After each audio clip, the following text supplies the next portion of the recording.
Quiero invitarles a que abran sus Biblias, allí en Marcos capítulo 14, y allí vamos a tener una lectura bíblica, donde vamos a reflexionar al respecto. Agradecer también las hermosas alabanzas del coro que elevan nuestro espíritu, ¿cierto? Nos hacen recordar de ese precioso manantial, esa sangre derramada allí en la cruz del Calvario por nosotros, y cómo no, ¿verdad?, dejar de recordar e internalizar en nosotros ese gran amor, porque así Cristo nos amó, ¿verdad?, con un amor tan inmenso. Así que muchas gracias. Vimos también ahí la participación de nuestro hermano Altes, también que nos alegramos, ¿cierto?, de verle ya siendo parte de esta agrupación coral. Así que el Señor te bendiga, hermano, y el Señor te use también para su gloria, ¿verdad? Así es que es una alegría para todos nosotros. Estamos hoy en familia, ¿cierto? Así que creo que vale la pena también decirlo. Y el Señor les bendiga a cada uno de ustedes. Bien, si han encontrado Marcos capítulo 14, por favor, les voy a pedir que una vez más puedan colocarse en pie. Voy a dar lectura a versículos, un párrafo bastante amplio, del versículo 12 al versículo 25, que dice como sigue: Marcos capítulo 14, versículos 12 al 25. Y el primer día de los panes sin levadura, cuando sacrificaban la Pascua, sus discípulos le dicen: ¿dónde quieres que vayamos a disponer para que comas la Pascua? Y envía 2 de sus discípulos y les dice: id a la ciudad y os encontrará un hombre que lleva un cántaro de agua, seguidle. Y donde entrare, decida al señor de la casa: el maestro dice, ¿dónde está el aposento donde he de comer la Pascua con mis discípulos? Y él os mostrará un gran cenáculo ya preparado, aderezad para nosotros allí. Y fueron sus discípulos y vinieron a la ciudad y hallaron como les había dicho, y aderezaron la Pascua. Y llegada la tarde, fue con los 12. Y como se sentaron a la mesa y comiesen, dice Jesús: de cierto os digo que uno de vosotros que come conmigo me ha de entregar. Entonces ellos comenzaron a entristecerse y a decirse cada uno por sí: ¿seré yo? Y el otro: ¿seré yo? Y él respondiendo dijo: es uno de los 12 que moja conmigo en el plato. A la verdad, el Hijo del Hombre va como está de él escrito, mas ay de aquel hombre por quien el Hijo del Hombre es entregado. Bueno le fuera a aquel hombre si nunca hubiera nacido. Y estando ellos comiendo, tomó Jesús pan y bendiciendo, partió y les dio. Y dijo: tomad, esto es mi cuerpo. Y tomando el vaso, habiendo hecho gracias, le dio, y bebieron de él todos. Y les dice: esto es mi sangre del nuevo pacto, que por muchos es derramada. De cierto os digo que no beberé más del fruto de la vid hasta aquel día cuando lo beberé nuevo en el reino de Dios. Oramos. Bendito Señor, en estos momentos tu pueblo, Señor, nos reunimos para, en torno a tu palabra, Señor, oír tu voz y lo que tú has preparado para nosotros. Señor, permite que nuestro corazón esté dispuesto a oír tu palabra. Permítenos ser dóciles a la enseñanza de ella y que ella, Señor, cale profundamente en nuestro ser, haciéndonos meditar, reflexionar y también volver nuestro rostro siempre hacia ti, Señor, porque solos nada podemos hacer. Te necesitamos y necesitamos siempre la dirección de tu santa y bendita palabra. Lo pedimos en Cristo Jesús. Amén. Tomen asiento, por favor.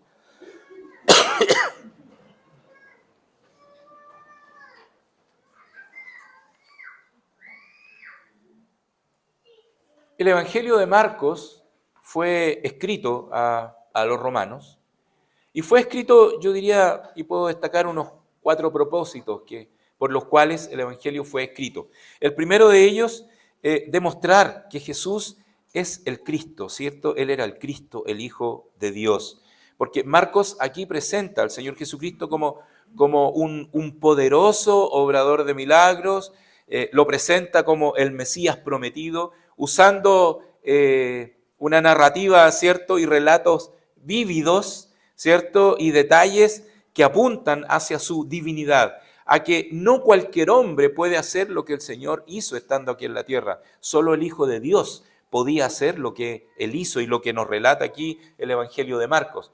En segundo lugar, también fue escrito a los romanos para poder confirmar esa identidad del Señor y para que de alguna manera ellos también se identificaran, ¿cierto?, por medio de la persecución. Porque el Evangelio resalta aquí el sufrimiento y la muerte de nuestro Señor Jesucristo como parte de ese plan divino, mostrando que naturalmente seguirlo implicaba dificultades, pero también triunfar sobre el mal. Entonces, esto naturalmente lleva al tercer objetivo del Evangelio de Marcos hacia los hermanos en Roma para poder fortalecer la fe de todos aquellos creyentes romanos. Es decir, aquí lo que Marcos busca es poder inspirar a los cristianos romanos a perseverar en su fe, a recordarles que Jesucristo, que es su líder, también sufrió, pero venció. Y obviamente esto traería como cuarto objetivo ofrecer a los hermanos que estaban pasando persecución, a los hermanos que estaban pasando penas, dolores y terribles momentos por causa de la persecución, por el Evangelio, por causa de Cristo, poder ofrecerles consuelo y poder ofrecerles también esperanza. A través de esta narrativa, ¿verdad?, de la vida de nuestro Señor, de su muerte, de su resurrección, Marcos lo que busca aquí también es poder brindar ese consuelo a los hermanos en la fe que estaban enfrentando persecuciones, que estaban enfrentando dificultades. Y de hecho, una de las más crudas persecuciones que ellos enfrentaron fueron las persecuciones romanas, a tal punto, ¿verdad?, que muchos hermanos tuvieron que vivir aislados, escondidos por causa de Cristo. Hermanos, aquí es interesante poder entender estos conceptos porque es lo que nos lleva también a tener un más amplio entendimiento y el Espíritu Santo naturalmente nos ayuda a entender, nos ilumina, es decir, nos da el entendimiento para poder profundizar un poco más en lo que es el relato que el Evangelio de Marcos hace aquí. Y Marcos aquí ahora, volviendo a estos pasajes que yo he leído, nos lleva a esa noche, nos lleva a esa noche en la que Jesús celebró la última Pascua con sus discípulos. Los discípulos le preguntaron, Señor, ¿dónde quieres que preparemos? Ellos ya estaban preocupados, venía el momento de la Pascua y había que celebrarla, ¿cierto? Y viene la pregunta de sus discípulos, Señor, ¿dónde quieres que pasemos la Pascua? ¿Dónde quieres que la celebremos? ¿Dónde quieres que nos juntemos para hacernos parte de la conmemoración que año tras año hacían los judíos de la liberación, ¿verdad? Y este momento tan especial que Dios había instituido para el pueblo de Israel.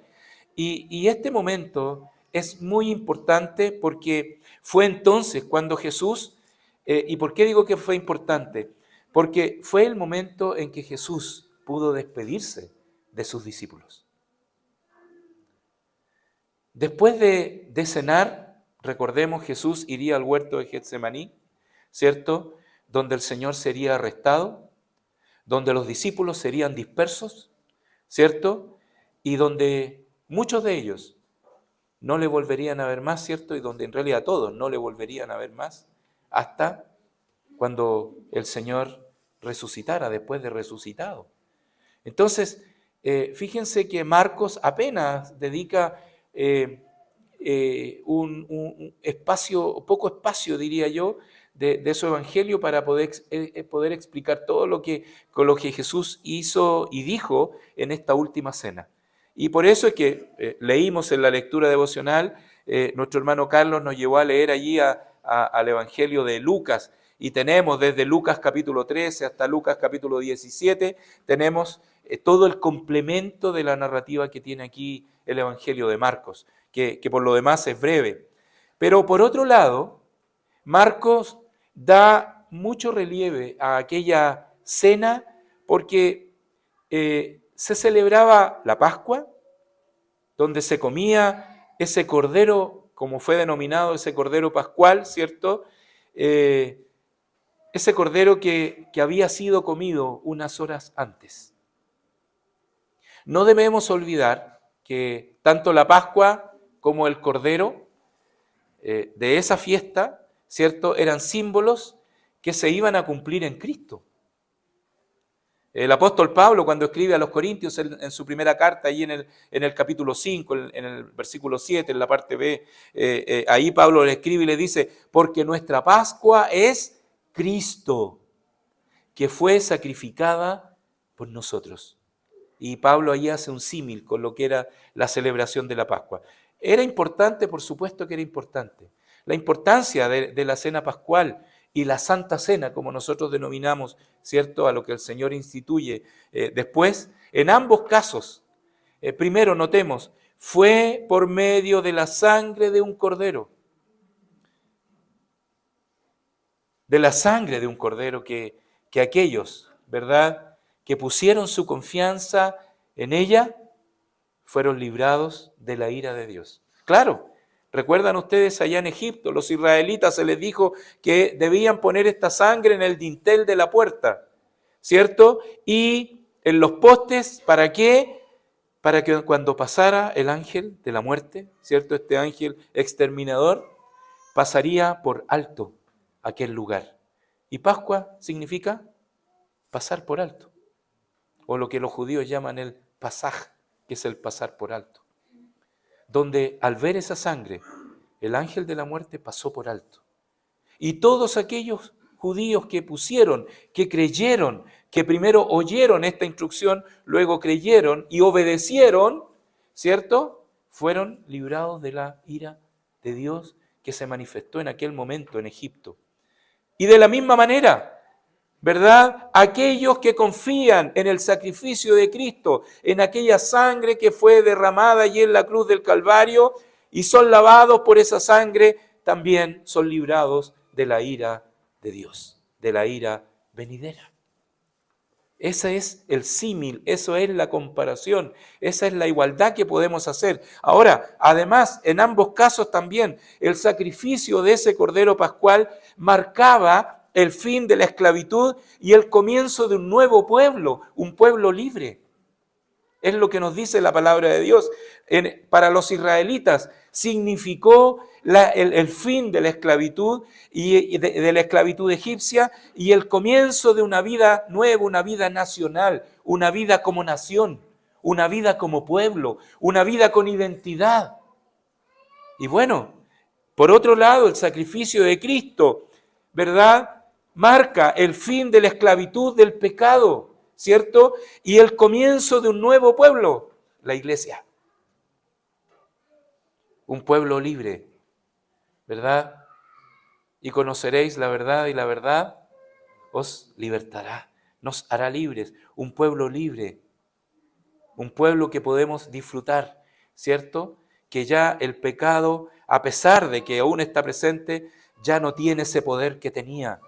Por eso es que Pablo con esa misma fuerza dice, y esa arenga, ¿dónde está, oh muerte, tu aguijón? ¿Dónde, oh sepulcro, tu victoria? Porque Cristo, allí en la cruz del Calvario, venció la muerte. Y ahora somos un pueblo libre. Un pueblo que puede libremente glorificar a Dios y honrar a Dios, no por nuestros méritos, sino por los méritos de Cristo allí en la cruz del Calvario. Hermanos, aquí el evangelista va a mostrarnos y nos muestra aquí en Marcos grandes verdades y qué importante. Y ahora entremos un poquito más al momento de la Pascua y lo hace con unos contrastes que es increíble. Todos sabemos, ¿cierto?, que bueno, en el judaísmo la Pascua es una fiesta, como yo lo dije hace poco, una fiesta anual, cada año. se celebraba. Era una fiesta muy especial, esperada por los judíos. Era un momento donde se congregaban las familias, donde tal vez algunas familias más pequeñas se juntaban con otras, se reunían. Tenía algo especial. Cuando tuvimos varios hermanos nuestros la oportunidad de estar en el Congreso del Concilio Internacional de Iglesias el año 2000 en la ciudad de Jerusalén. Participamos con un grupo de hermanos, ahí en el Mochab donde estábamos, tuvimos la oportunidad de ser un poco guiados en la explicación de cómo los judíos celebran la Pascua. Y es un momento muy especial, es un momento familiar, es un momento de comunión, donde el más anciano de la familia está allí dispuesto y donde el más pequeño de la familia pregunta a la mesa, todos los que están allí, ¿qué es lo que celebramos hoy día? Y el más anciano es el responsable de responder y decir lo que celebramos hoy día y empieza a relatar y a contar a toda la familia y a las nuevas generaciones el motivo de esta celebración. Y por lo tanto se transforma en un momento de fraternidad. La Pascua no solamente era el comer este cordero que había sido muerto, ¿verdad? Sino además era un tiempo de comunión, un tiempo de solidaridad, un tiempo que expresaba una comida fraternal, un momento especial de unión entre la familia. Ese era, y es como los judíos, entiendo hasta el día de hoy, lo conmemoran como una fiesta. No vamos tan lejos. ¿Qué pasa cuando aquí entre los chilenos decimos que ya viene la fiesta nacional? No nos cambia la cara, ¿cierto?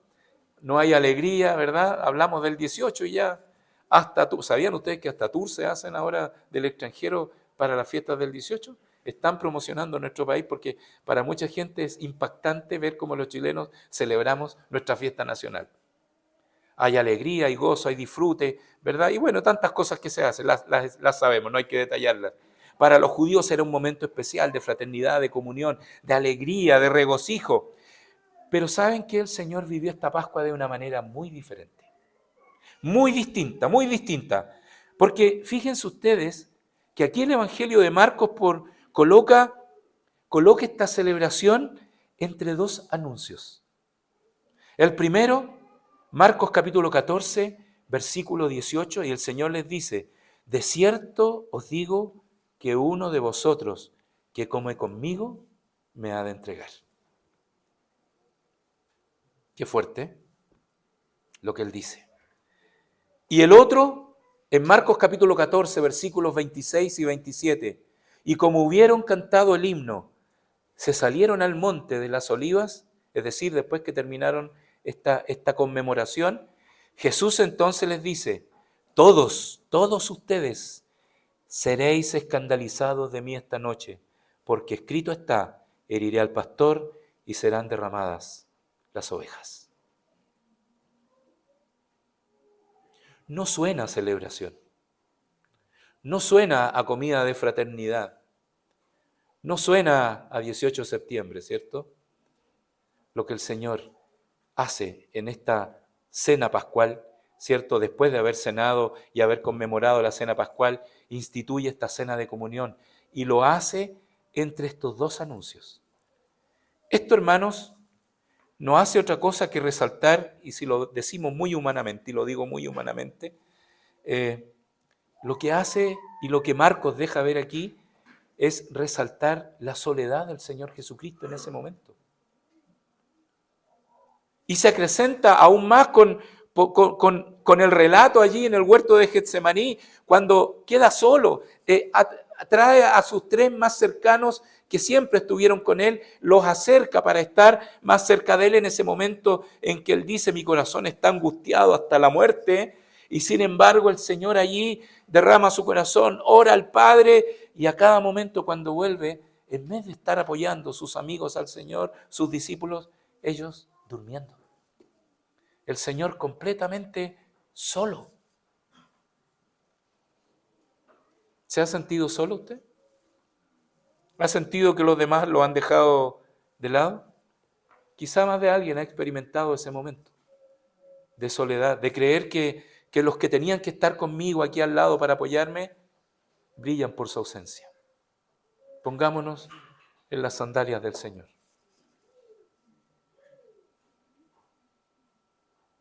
Y después, por otro momento, Marcos 14:32 en adelante, el arresto del Señor. Con lo que nos muestra que para Jesús este momento no fue una fiesta como era el común de las fiestas judías, de conmemoración, de confraternidad y de gozo, de saber que habían sido libres, ¿verdad? Y que esa fiesta se transformaba en una alegría. Hermanos, viendo todo esto, aún nos parece más elocuente y significativa las palabras que Jesús pronunció al sentarse a la mesa, porque sabiendo todo, imagínense lo que pronunció: de cierto les digo, les confirmo, que uno de los que está sentado aquí conmigo me va a entregar, me va a traicionar. En buen chileno, nos va a jugar chueco. Y después, cuando termina, les dice: ustedes esta noche se van a escandalizar, se van a turbar, va a quedar la escoba. ¿Por qué? Porque ustedes me van a abandonar, van a salir arrancando y me van a dejar solo. ¿Y por qué digo que suena tan elocuente y significativa las palabras del Señor? Porque no sé si ustedes han notado allí en Lucas 22:15, cuando el Señor dice: en gran manera he deseado comer con vosotros esta Pascua. O sea, ustedes, queridos amigos, le dijo a sus discípulos, no se imaginan cómo deseo, ¿verdad?, que llegara este momento para estar con ustedes. A ver, seamos honestos, si usted sabe que uno de sus mejores amigos que va a estar en esta comida lo va a traicionar, ¿sería capaz de decirle eso a sus amigos? Ustedes ni se imaginan cómo deseo estar en esos momentos y comer esta comida con ustedes. Hermanos, qué maravilloso es nuestro Señor, porque nos muestra una vez más ese amor que muchas veces no logramos dimensionar. Tan grande el amor de Dios, que fue capaz de, aún sabiendo que uno de los que estaba ahí y sabía quién era, que le iba a traicionar, ¿cómo lo expresa? O sea, ustedes no se imaginan, queridos amigos, cómo deseo que llegue ese momento para estar con ustedes y comer con ustedes esa Pascua. Uno de vosotros que come conmigo me va a entregar. En esa noche Jesús iba a anunciar el establecimiento de su reino, ¿cierto? Y fue entonces cuando él sacó a la luz que Satanás había logrado infiltrar en aquel aposento alto a un traidor que estudiaba cada uno de sus movimientos, porque Judas fue y habló con la gente, ¿cierto?, con los religiosos allí, y les dijo: estos son los movimientos del Señor Jesucristo. Y cuando pase esto y cuando yo haga esto, ¿acaso Judas no tenía estudiado todos los movimientos del Señor? No fue una cosa al azar. ¿Y para qué? Para que le mataran. Sin embargo, hermanos, aunque pareciera que esta sorprendente contrariedad podría tal vez echar a perder todos los planes de Cristo, hermanos, en realidad nosotros entendemos que esto iba a servir para que los planes se cumplieran, ¿cierto? Así nos muestra la palabra del Señor, porque nada de lo que allí estaba ocurriendo estaba fuera de los planes de Dios. Y aún, fíjense ustedes, el hecho de que fuera uno de sus discípulos, de sus cercanos, de los 12 que estaban en todo momento con él, ¿verdad? Esto también había sido anunciado en las Escrituras. Todo esto ya había sido anunciado. Por supuesto, si vamos a Salmos capítulo 14, a Salmo 41, versículo 9, ¿qué es lo que vemos allí? Aún el hombre de mi paz, en quien yo confiaba, el que de mi pan comía, alzó contra mí el calcañar, dice el Salmo 41, el verso 9. Es interesante notar y recordar también el contexto de este salmo. En él, fíjense ustedes, porque el que escribe aquí este salmo es el rey David. Y Y quizá, probablemente, David se estaba refiriendo a Aquitofel, que era y que fue uno de sus consejeros más cercanos, uno de los de su confianza, los más íntimos. ¿Y saben lo que hizo Aquitofel? Traicionó a su rey y se fue del lado de su hijo Absalón cuando Absalón quiso quitarle el reino. Y prefirió irse del lado de su hijo para buscar sus propios intereses, traicionando a su rey, en quien su rey había puesto toda la confianza. Y es interesante, hermanos, cómo la forma de Aquitofel fue, yo diría, un tipo de Judas. Qué increíble. Ambos comían de la mesa del rey de Israel, ¿cierto? Aquitofel en la mesa del rey David y Judas en la de Cristo. Ambos traicionaron a sus respectivos soberanos. Y ambos, miren el detalle, ambos también se suicidaron al fracasar sus malvados planes. Porque cuando Aquitofel descubrió que las cosas no se hicieron como él había sugerido para traicionar a David, se quitó la vida. ¿Estaríamos equivocados, hermanos, si creemos que la actitud de Judas ha sido un episodio aislado de traición contra el Hijo de Dios? En realidad, no. No debemos olvidar que este mundo ha sido creado ¿por quién? Por Dios, ¿cierto? Y le pertenece a Él. Y por lo tanto, todo cuanto podemos disfrutar nosotros aquí, se lo debemos a Él. Él conoce todas las cosas. Hermanos, y cuando nosotros vemos todos los beneficios de los cuales fueron objeto los discípulos, vemos todos los beneficios de los cuales fue también favorecido Aquitofel por parte de su soberano, de su rey.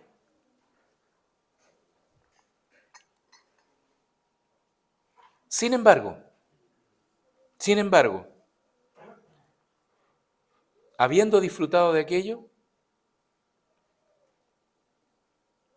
ni siquiera tuvieron el más mínimo gesto de agradecimiento para con aquel que los había bendecido.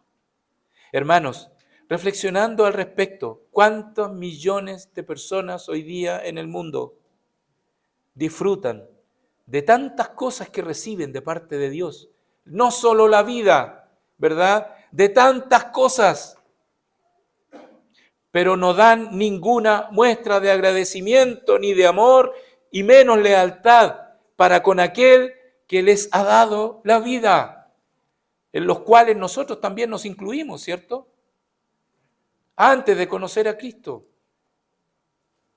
Hermanos, millones de personas, de hecho, lo ignoran completamente y no están dispuestos ni siquiera a dedicar tiempo de sus vidas a Dios, a tenerle siquiera presentes. En el fondo, son como Judas, que no puso ningún tipo de reparo al aceptar los altos privilegios que el Señor Jesús le había dado, lo llamó y lo hizo parte de los 12, ¿cierto? Pero que todo lo que fue capaz de hacer, ¿verdad? Lo único que hizo Judas simplemente fue fingir amor y amistad hacia él. Si lo pensamos bien, la actitud de Judas es un pecado muy antiguo. No hay nada de nuevo en estas cosas. Ya, por ejemplo, en el huerto de Edén, ustedes recordarán cuando Satanás tentó a Adán y a Eva, ¿cierto? Haciéndoles creer que ellos podían disfrutar de la vida independiente de Dios sin tener en cuenta a Dios y a su palabra. Así que Dios les ha dicho que no van a morir. No tomen en cuenta las palabras de Dios. Y tanto Adán como Eva desestimaron lo que Dios había dicho, no confiaron en la palabra de Dios y pensaron que si ellos tomaban sus propias decisiones lejos de la voluntad de Dios, las cosas las iban a disfrutar mejor que las que Dios tal vez estaba diciendo. De hecho, ¿verdad? Lo que allí Satanás les estaba planteando era que el verdadero obstáculo, de alguna manera si lo podemos ver así, el verdadero obstáculo para que ellos disfrutaran plenamente de las cosas que estaban allí en todo el jardín de Edén, ¿verdad? Era el obstáculo era Dios y sus absurdas prohibiciones.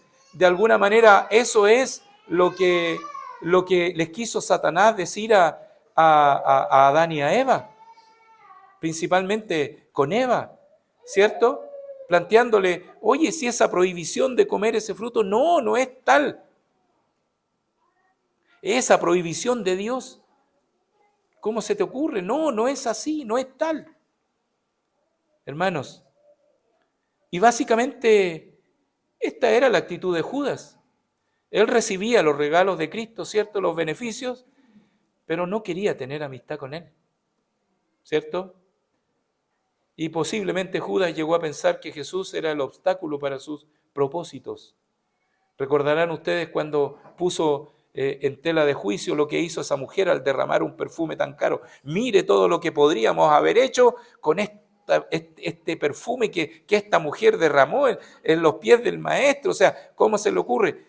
¿Verdad? Pensando quizás Judas que el Señor le hallaría la razón, pero el Señor contrastó totalmente, ¿verdad? Y le restó importancia y fue contrario a la observación de Judas. Y quizás cuantas otras cosas más que los evangelios no nos relatan de algunas observaciones tal vez que pudo haber hecho, algunas cosas que Judas pudo haber planteado y que el Señor las objetó. Entonces posiblemente, estoy elugurando, posiblemente Judas empezó a sentir que el Señor estaba a lo mejor siendo un obstáculo para sus planes, para sus propósitos. Qué triste es darse cuenta cuando muchas personas piensan que el Señor Jesucristo es un obstáculo para sus propósitos. Y eso lo dicen con sus frases. La religión, como alguien por ahí dijo, y muchos toman esta frase y la repiten ignorantemente, la religión es el opio del pueblo. No saben lo que dicen.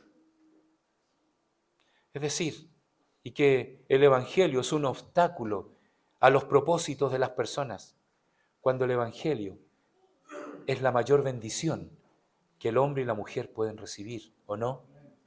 Claro que sí.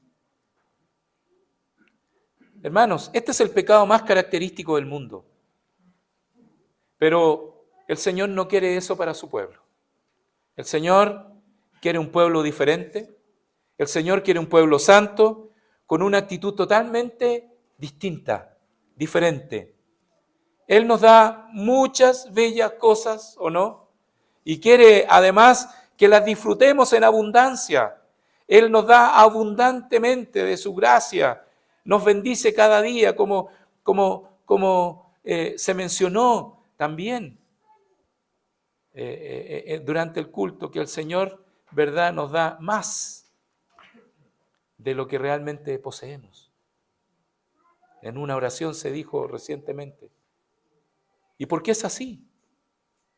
Hermanos, pero esta bendición se puede disfrutar dentro de una relación de amistad sincera con el Señor, de una comunión. Podemos disfrutar de las bendiciones del Señor cuando estamos en una verdadera relación de comunión con nuestro Señor. Lejos de esa comunión, difícilmente podemos disfrutar de las cosas que nos da el Señor.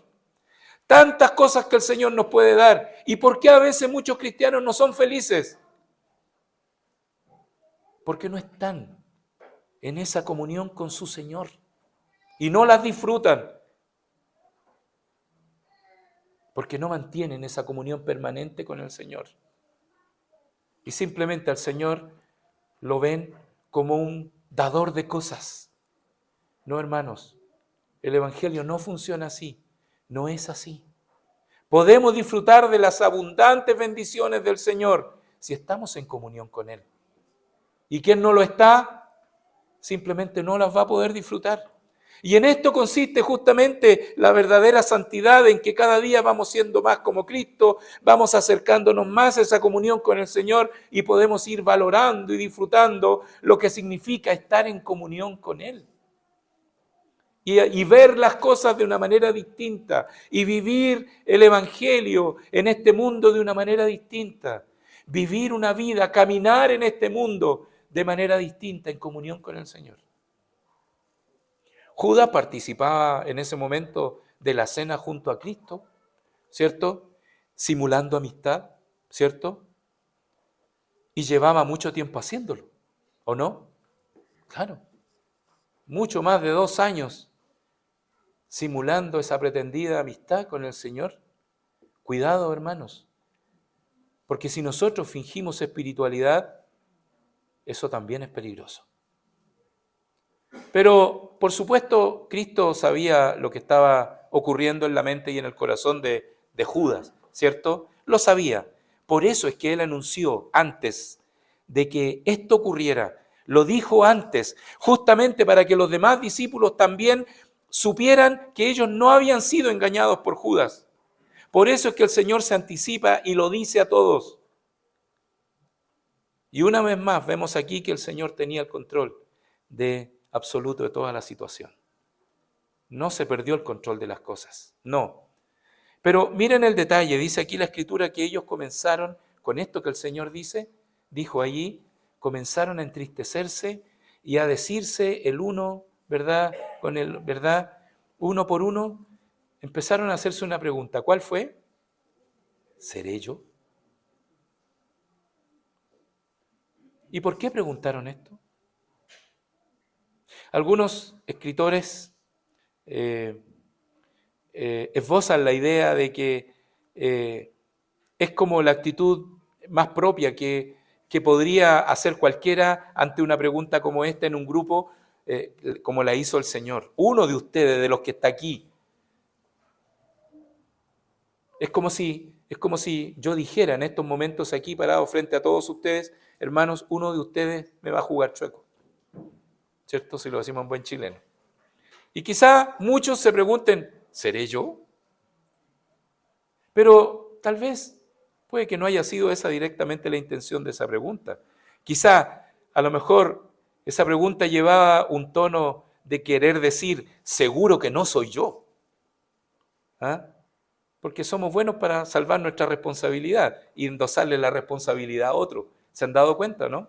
Que somos buenos para siempre endosarle. No, seguro que no soy yo, tiene que ser otro. A lo mejor empezamos a mirar para el lado, ¿cierto? ¿Ah?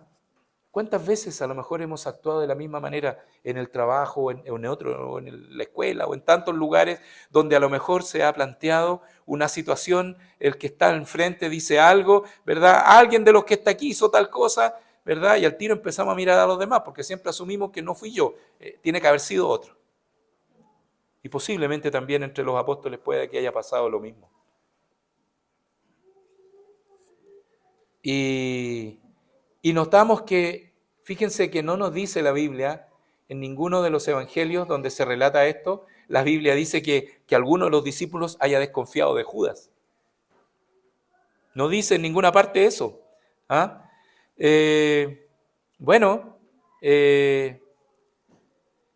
Tanto así que, imagínense, hasta Judas mismo se hizo la pregunta.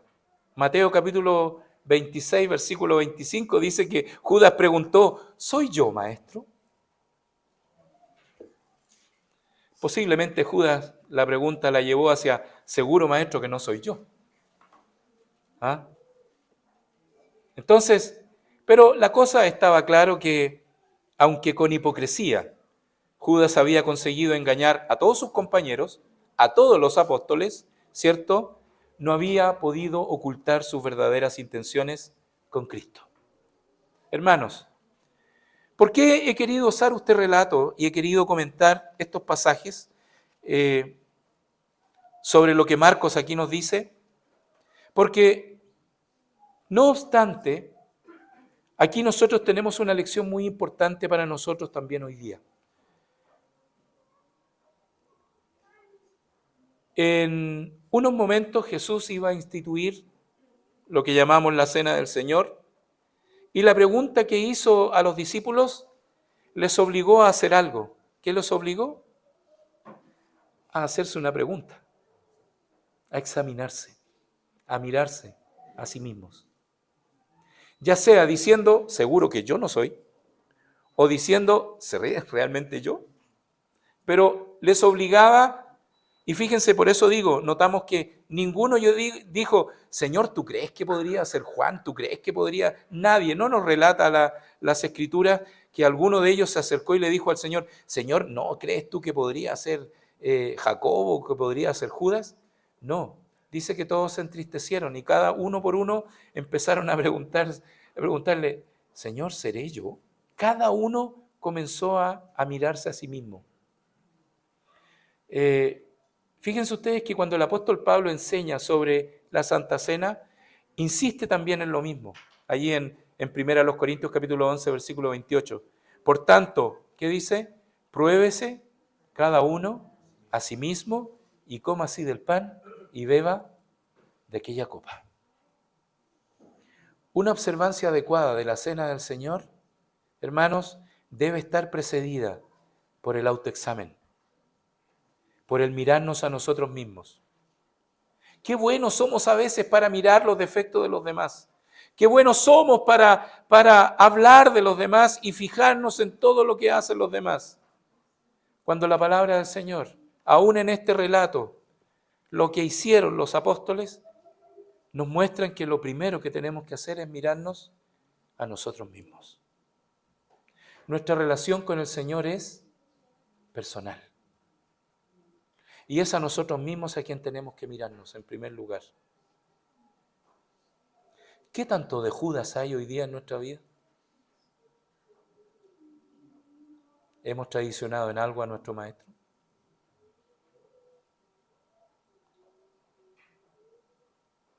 Quizá también podríamos pensar que cuando ellos se entristecieron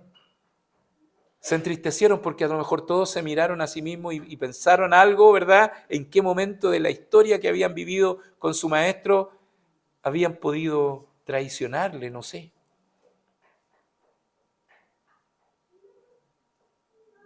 Hermanos, qué importante es que nos miremos a nosotros mismos. ¿Por qué? Porque la palabra del Señor es clara. Engañoso es el corazón más que todas las cosas. Y además, ¿cómo dice? Perverso. ¿Quién lo conocerá? Si nuestro corazón nos engaña a nosotros mismos.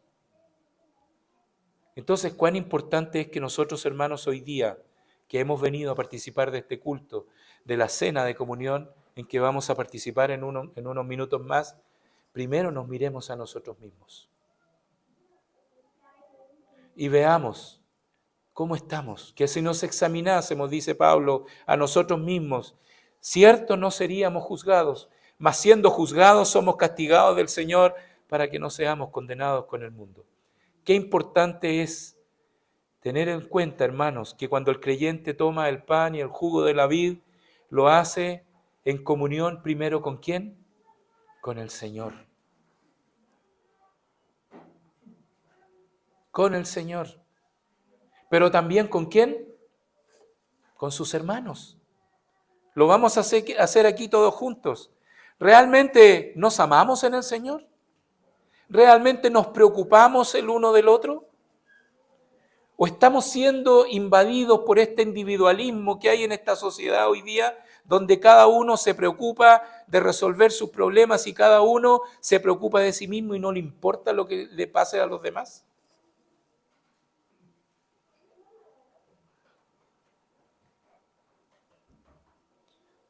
Pero también el egoísmo no solamente se representa, el egoísmo, y aquí también es importante ser claro, el individualismo y el egoísmo no se representa solamente preocupándome por mí mismo. También se representa en aquellos que piensan, es que los demás, nadie me quiere ayudar. Y empezamos a culpar a los demás. Y esperamos que los demás nos ayuden. Y nosotros no estamos dispuestos a hacer nada por los demás. Porque hay personas que solamente buscan que los demás le ayuden. Pero ¿y tú te has preocupado de preocuparte por tus hermanos?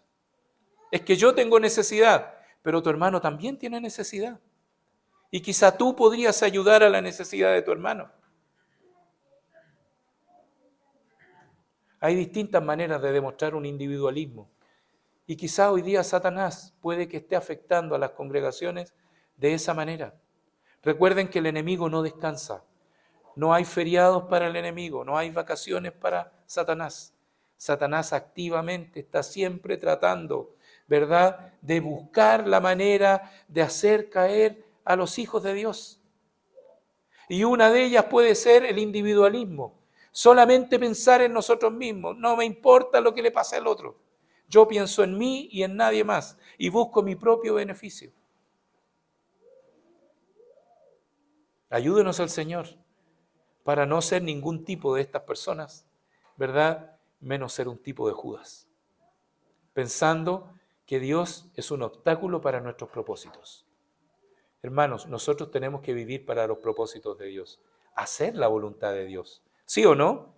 La cena del Señor debe ser un momento de recogimiento y a la vez de compromiso con aquel que lo dio todo por nosotros. No se reservó nada, tanto que sabiendo que le iban a traicionar, dijo: de en gran manera he deseado comer esta cena con ustedes, necesito tenerlos cerca, estar junto a mí, porque Él sabía lo que iban a sufrir, Él sabía lo que iba a pasar, y aún así estuvo dispuesto a demostrar su amor, aún en medio de aquel que lo iba a traicionar. Hermanos, ayúdenos al Señor para que seamos fieles al Señor. Y si somos fieles al Señor, podremos ser fieles también a nuestros hermanos. Y podremos seguir siendo una iglesia fiel y firme en la palabra, en el servicio y en la comunión, como lo decíamos ayer. Si queremos remontar nuestras alas y seguir volando juntos, corriendo juntos y caminando juntos, tenemos que seguir viviendo en esta comunión en el Señor. Lejos del Señor no se puede. No dejemos que el individualismo de este mundo hoy día nos afecte a nosotros. Oremos por el hermano que está pasando necesidad. Acordémonos de aquellos que a lo mejor nos vemos muy poco, pero ¿verdad? ¿Cuántos, no sé, vienen al templo y miran y decir: hoy día eché de menos a tal hermano? A veces venimos y ni siquiera, oye, ¿y quién no vino al culto? No sé, no tengo idea.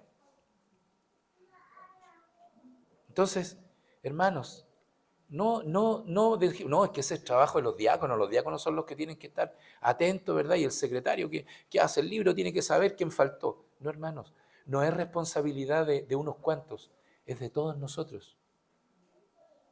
O la familia, a veces cuando los que son padres de familia no están preocupados cuando la familia se reúne y falta uno, ¿no se da cuenta que falta uno?